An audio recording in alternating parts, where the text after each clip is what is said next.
F-16s being shot down, someone claiming that it was a drone somehow managed to take out an F-16. Sort of, could you give me a little bit of your perspectives of this? I could be wrong, but I hear that they're being used in a defensive capacity, and that big capability that I think the F-16 brings that they didn't have before is just some of the American weaponry, some of the AIM missiles that they have. What's your thoughts on Ukraine's in-house military industrial capacity? Now they have to hide and distribute their production facilities domestically. So Rheinmetall is a giant manufacturing firm, defense firm. They're starting construction now, I believe, on a domestically produced tank and ammo plant inside of Ukraine, which I believe is the first Western company to do that in Ukraine. This is the Global Gambit. I mean, do you see it differently from the military perspective on the ground? Like, has Belarus done more than what I've sort of glossed over, maybe? No, I'm trying to pick it apart. I'm trying to figure out currently. It's one thing I'm looking at because I don't know. There was the recent news of, and it's also there have been reports. So I guess over the past few years of just grumblings over, will Russia try to invade again, like how they did with Kharkiv? Would they do that again towards Kyiv from Belarus? How many soldiers is Ukraine have tied up defending that direction? Because they've built, over the last few years, they built very good fortifications in the north, and they were able to do that, or at least that's the initial assessment, is that the fortifications are good in that direction with the northern Belarus border with Ukraine. Because when you're not taking artillery fire constantly, it's surprising, but apparently you can actually like build good defenses. But if you're in the southern part of the front line, then you're taking artillery fire constantly. Who knew? It's very difficult to build up trenches and fortifications and bring in civil engineering pieces to construct all that. So what I've been looking at is, why are there all these reports? What is Lukashenko doing, moving a third of his army, as they say there? Why is he claiming that Ukraine has 120,000 soldiers up there? I'm sure there's all kinds of different variables and reasons that go into it, but it was just so now that there's other parts of Ukraine that haven't been on people's mind, they're suddenly back on everyone's mind, it seems. So what seemed impossible, now everyone's like, wait, what is possible in this war? Is it possible that Belarus could invade? Like you said, they don't have a big standing army. They rely very heavily on reservists and mobilizing if some kind of conflict were to happen. So yeah, I don't know. It's just something that's interested me recently. I think Belarus is some people call it the North Korea of Europe, like Eritrea is the North Korea of Africa, in the sense of it's very isolated. It's a huge pariah state. The thing about it is it doesn't really have much to, and this is not in any way, a hatred towards Belarusians. I really wanted to go to Minsk and other parts of the country just out of curiosity. It's the only country or couple of only countries I haven't been to yet in Europe. And I think about it, though, is it doesn't have much to offer. Like, Russia is vast and it's very, very abundant and resource rich. So no matter how much you're against Russia, I mean, India and Modi's visit to Ukraine, right? India is remaining staunchly neutral. And that's up to them. I'm not going to tell Indian government or Indian people what they should and shouldn't do. Many people on my channel watch from an Indian perspective, and I think it's important to remember that not everyone aligns with the Western view of the world. But Belarus is a smaller state. It's landlocked. It's quite difficult to access it in terms of distribution and delivery of goods and services and stuff.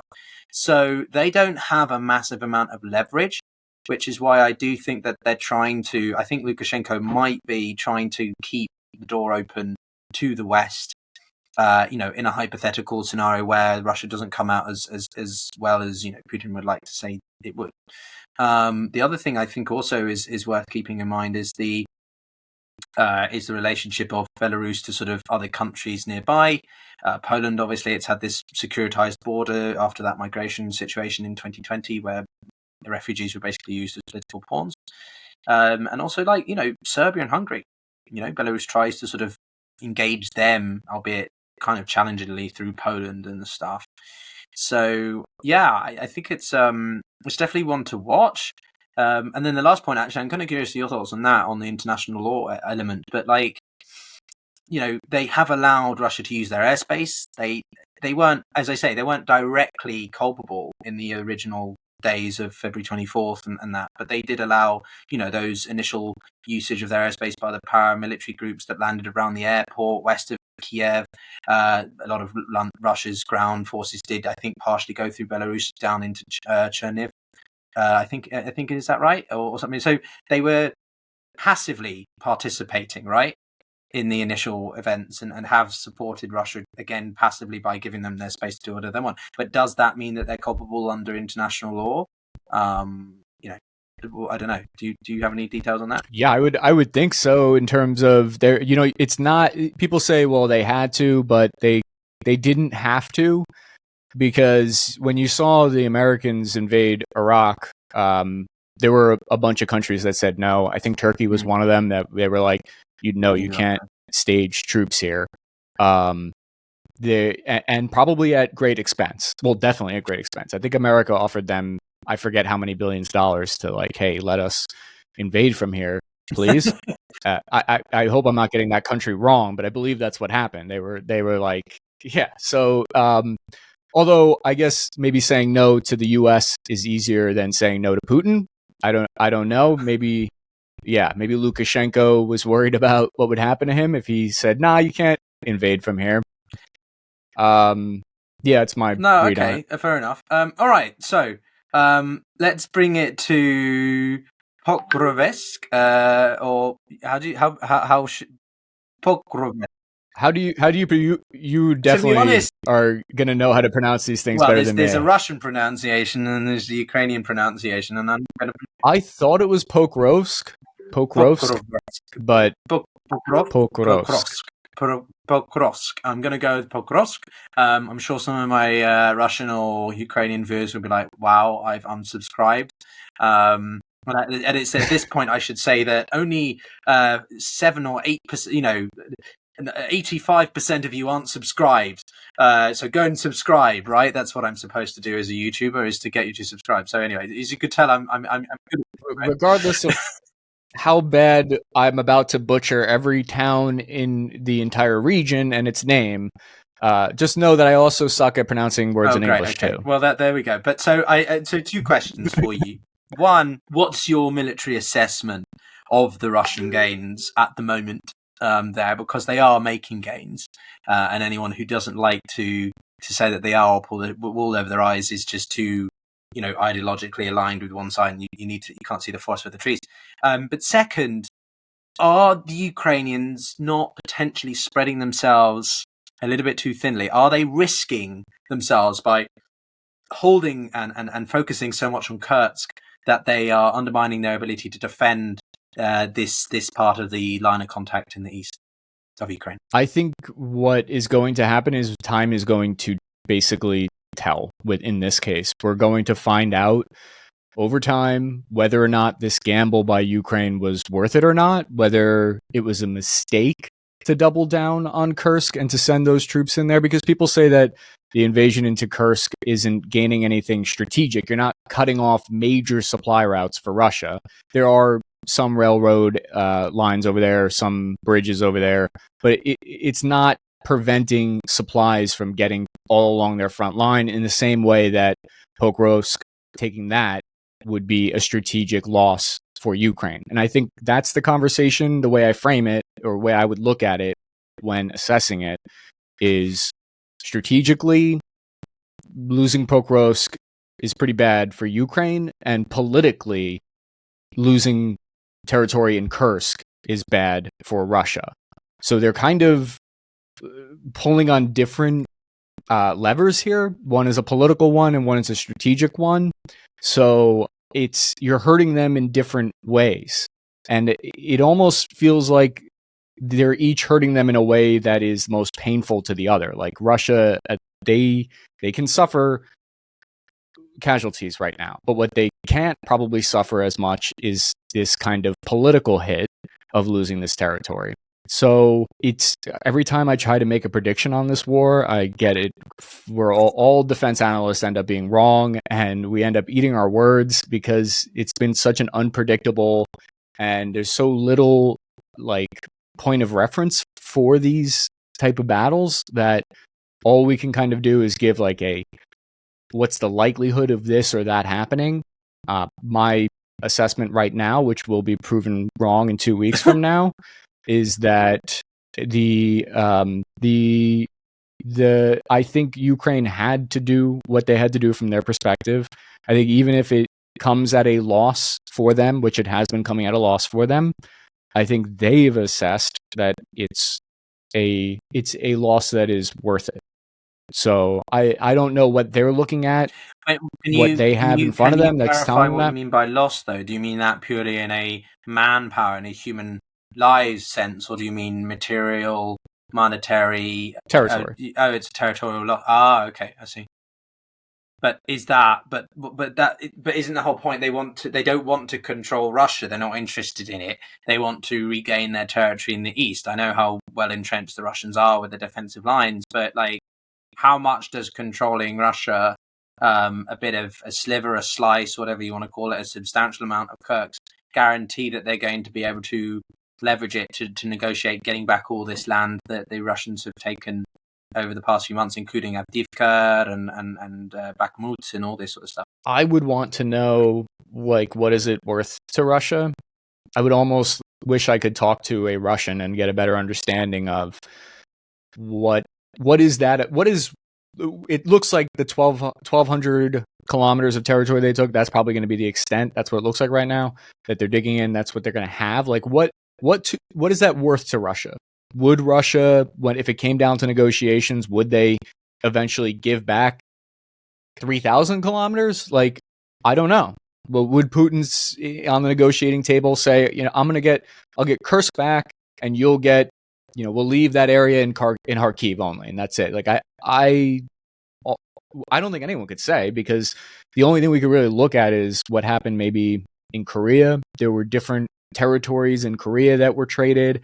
I believe the border with Israel and Lebanon, they also, several times they came to negotiated end of conflict, and they would trade this bit of territory for that. I think that, to me, people argue about whether or not the incursion is it to draw Russian troops away so that they can protect Pokrovsk, or is it to negotiate for a return of land? So the answer to that, if we knew it, I think would help answer what we're talking about right now. All right. Obviously, I'm going to add the ever non-controversial element of Crimea, because, there are a lot of scenarios, I think, peace deal scenarios, where people are like, well, Ukraine asks for Crimea back, but lets eastern parts of Ukraine go. Russia has to keep Crimea because it's more strategically significant, and forgoes Zaporizhia and Kherson, because they only control 45%, 50% of them. I'm estimating, obviously, the exact percentages. What about Crimea, in your opinion? Would Russia ever give Crimea up? Is that what you're asking? Where does it fit into the whole developments with Kursk in a hypothetical peace negotiation? How much is it a key bargaining chip, or is it more sort of it's not non-negotiable for the Russians because it's more important? Absolutely, I absolutely think that it's totally non-negotiable for Russia. I don't think that there's any situation that they would allow the loss of Crimea. I can't see it personally. I don't think that there's any amount of negotiating that would bring like if Ukraine took all of Kursk, maybe then they could negotiate for Crimea, but 1,200 kilometers of land is not going to make them give it up, I don't think. I think they would sooner send every Russian troop to Kursk to push Ukraine out before they let that happen. Okay, interesting.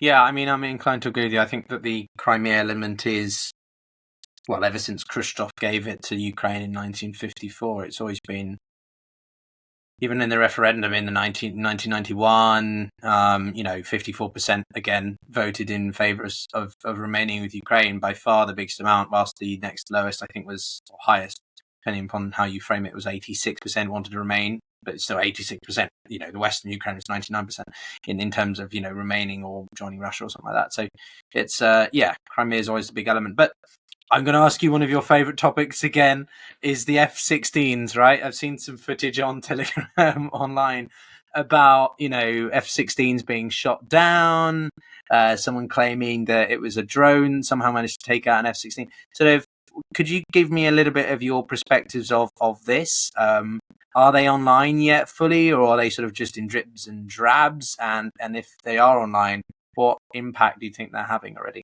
if any? My understanding about the F-16 right now is, and I could be wrong, but I hear that they're being used in a defensive capacity and that they're being kept far away from danger. A lot of times what the Ukrainians are dealing with is their air bases are all targets for Russian strikes, so it's very difficult to find a place to even keep these assets safe. The big capability that I think the F-16 brings that they didn't have before is just some of the American weaponry, some of the AIM missiles that they have, that, because I personally don't think it'll make a huge difference in terms of dropping glide bombs or offensive actions. I think the real kind of value add there is that the American air-to-air missiles are going to be very effective at shooting down incoming ballistic missiles or drones, but I personally don't think we'll see them in Kursk. People say that they already have. Okay, I understand. I personally don't think it would make it. They already have MiGs that they can use for a lot of these other missions, like offensive actions or dropping glide bombs or JDAMs. The air-to-air AIM missiles, to me, is the biggest thing. My understanding is they're mostly operating near Kherson in the south. I think a lot of times we get very excited when new weapon systems go to Ukraine, or people that are pro-Ukrainian get excited about it. And there's a tendency to think like this is going to change the war in some way. It's not, usually. It's not. And largely also because the Western governments don't want it to. If the Western governments wanted Ukraine to really go like off the hook, unchained, if you will, they would send more than 31 Abrams tanks. There are over 3,000 in storage alone in America that are just waiting to be refurbished, put on a train and on a ship, and then brought to Ukraine.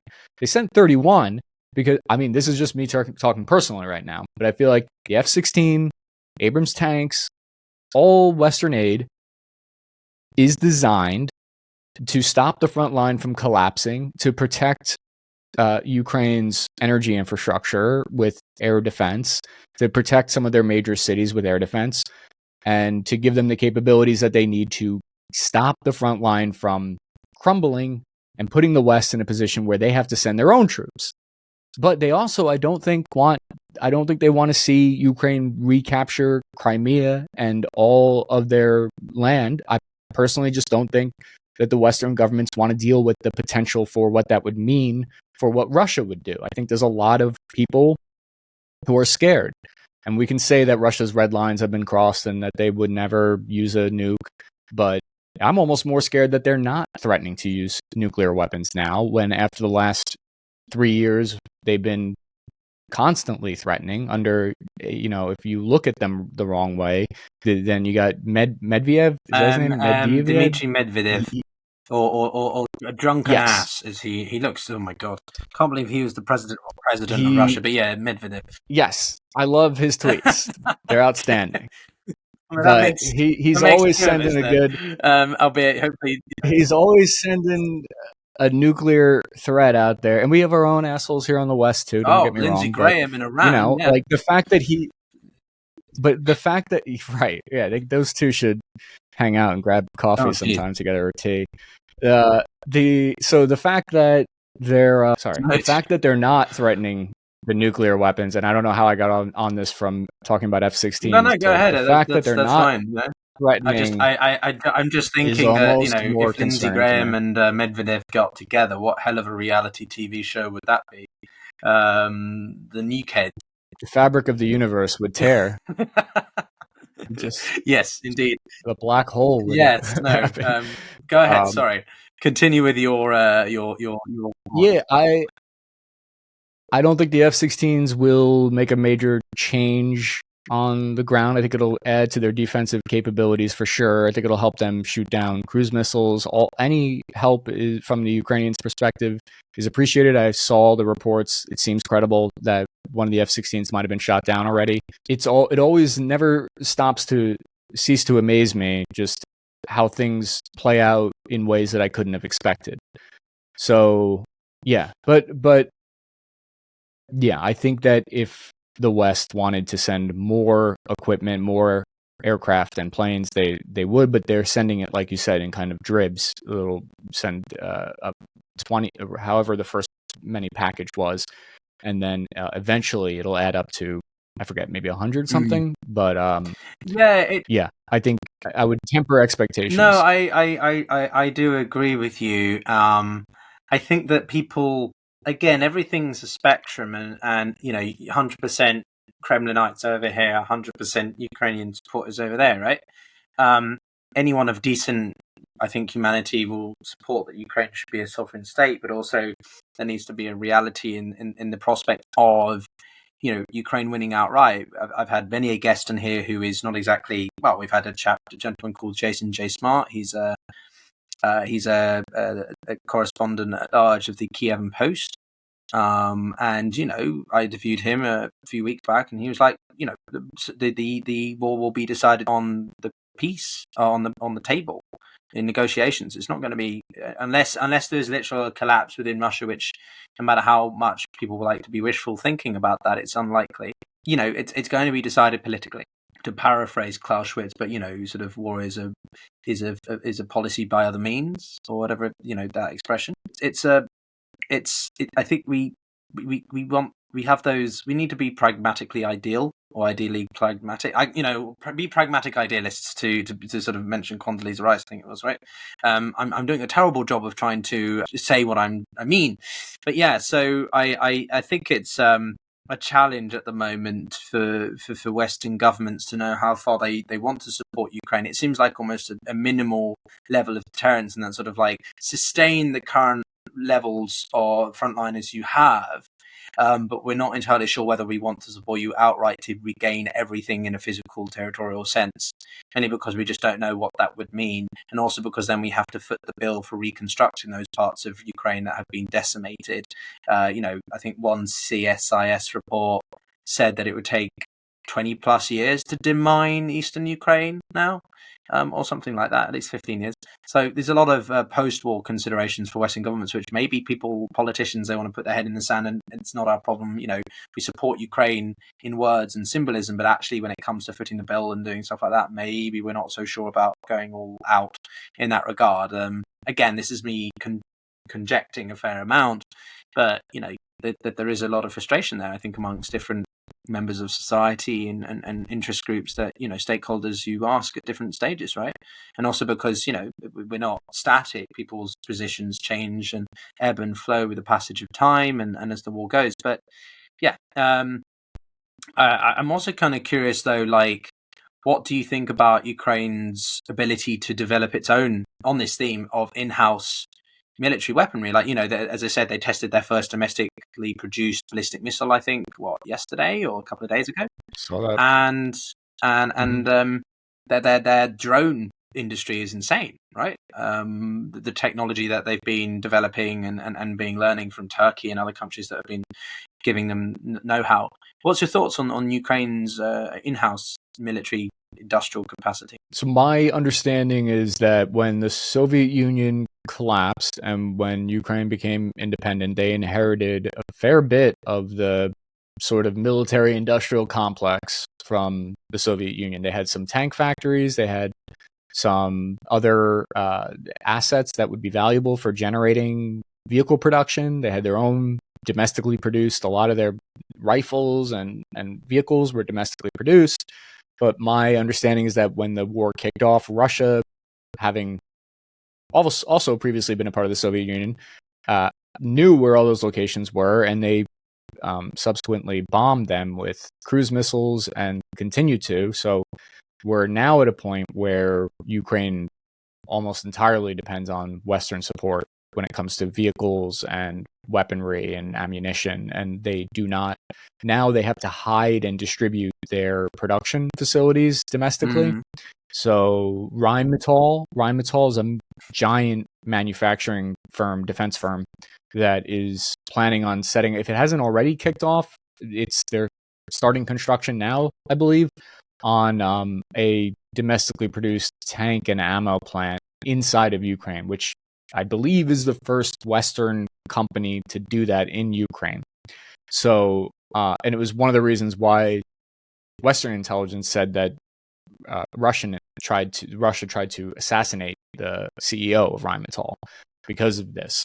So they're working on building up their ability to support themselves domestically with their own weapons production. Also very valuable from their point of view, because then there's no restrictions on those weapons. So it's another possible reason why Russia's moving so many of their troops further out range, because if Ukraine produces their own ballistic missiles, they can use them however they see fit. No U.S. restrictions on those. But I believe in the near term, they would have trouble producing much defense material themselves. Okay, so talking about the near term, and I'm kind of curious for your thoughts. Just checking how are you doing for time? If you want to wind down, or okay. No, I was thinking time. Maybe another like half an hour or something. If that's cool with you? Yeah, sure. And then we can. Yeah. I've got just something at 3:30 or in an hour. Okay, cool. Okay, Chris. So we are talking about the near term, right? And the near term is the US election. Yay! And obviously, I think it's insane. Just to sort of add my 2 cents for a second, but like, what the hell's happened in the past 5-6 weeks, right? We've had a attempted presidential assassination, or former president's attempted assassination, of which no one's talking about anymore. Everyone has sort of glossed over it, and the fanfare around Harris's nomination and Biden dropping out has completely overwhelmed that. And it's like even MAGA Republicans have sort of forgotten that not forgotten, but seem to have moved on quite quickly. It's definitely not talked about as much as it was a couple of weeks ago, months ago. On X, right? It's incredible what we've seen in the past few weeks, right? But now we have this very, very heating up situation: Trump versus Harris. Harris is probably going to be, Israel Palestine. I think would be a significant shift away from the Biden administration, but I think she's going to be continuing largely on Ukraine in a similar fashion. What do you think about, as an American, and your perspective? You cover this obviously a lot on your show. What's your perspective of the US political scene and its relationship and impact on the war at the moment? Yeah, it is. I'm getting whiplash from following this. One day it's Trump is certainly going to win, and then I'm like, who's changing their vote every other day? Who's like, you know what? I'm going to vote Harris. Actually, yesterday I thought I was going to vote Trump, but today I'm an entirely different person. Like, I don't know who keeps changing their mind, but apparently the polls are swinging left and right. So with the assassination, I think it turned out kind of to be the best of worst case scenarios, because I think we'd still be talking about it today if it turned out that he was a Antifa far left guy, or even if he was far right. I think we'd still be talking about it. But it kind of turned out is that he was just neither. He was looking. It appears like he was just looking for attention, and he's very messed up dude who it seemed like he was looking up locations of where Biden was he was trying to basically get his name in the press, I think, and was suicide by Secret Service in that case. So that, I think, is why people have forgotten about that so quickly. It's just the story ended up not being something that how does the media talk about that? There's no real story anymore. It's just kind of a weird like mental health story.